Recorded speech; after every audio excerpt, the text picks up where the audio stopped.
কোথায় যাস? আপনার সাহস তো কম না? আপনি এই বাড়ির বউয়ের গায়ে হাত দিছেন। আপনি জানেন এর পরিণতি কি হইতে পারে?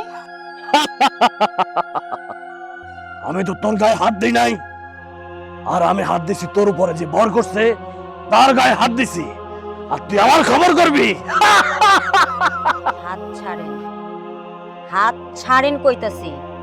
যদি হাত না ছাড়েন আপনার কিন্তু খুব দুঃখ আছে। আছে? আরে বোকা, আমার চিন্তা না করে তোর চিন্তা কর। তাছাড়া আমার ক্ষতি করার মতো এমন কোনো জিন জন্ম হয় নাই। বাইর হ, বাইর হ। আমি না রে পাগল,